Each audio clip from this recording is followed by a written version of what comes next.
Hello again, people. Right, I was literally just going to walk out the door and have for my afternoon walk, evening walk, whatever. Had a quick look at DAX, and as we know, I talked about this chart first thing this morning. We've got a range. It's a 4-hour chart. I'm absolutely loving this thing, and there's no reason whatsoever to consider longs until, you know, either this is above zero and green, then we're above sellers, which would be around this area here, the area marked. We are, the slope is up and all that lot, and this is all confirming things. So there's so many tools in our toolbox. So I did mention a quick tweet, and this is the point of this video, in that when we have when we're looking at an H4 chart, or it doesn't matter, weekly, monthly, like we looked at with BTC, the weekly 3 candle reversal, which basically was the precursor to about 4 weeks ago, I think it was 3 weeks ago, to the crash that's happened today. Once again, if we view this as a 5-minute chart, what would we expect to do? We'd expect it to break down. This is remember, we've got the dragon here. This could be construed as the dip below the dragon, and then we've got potentially 3 or 4-hour candles around here doing the pullback, and then potentially another short again. The TMT rather, daily candle is red. The way you're supposed to read that, according to the original thread, was if it's red you sell, if it's green you buy.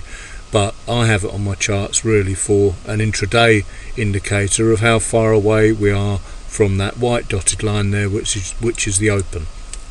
So the whole point of this video really is to remind ourselves, myself, always remember, higher the time frame you are in, whether you're the swings or the 3 candle reversals, the longer the chart has to play out. So you could well be involved in this for another day or 2 even before it continues down. So we can trade the 5-minute charts up, understanding that we are in potentially a pullback, ready for a short or consolidation period, sideways, whatever you want to call it, for a continued short.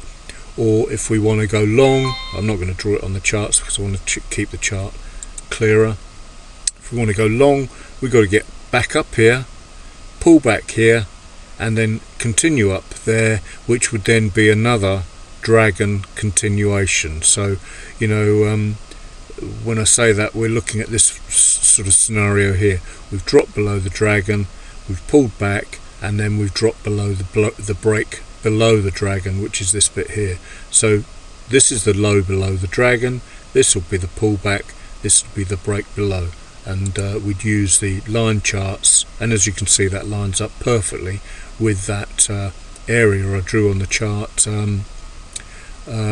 literally this morning. So the high of the range, the low of the range, an intermediate supply and demand zone, and everything's pretty self-explanatory when you look at it on there. So the point of this video was, remember, the higher the time frame, the longer the move will take to play out. So always take your lead from the higher time frames, and always be aware of where you are in terms of whether you're pulling back long for potential long trades.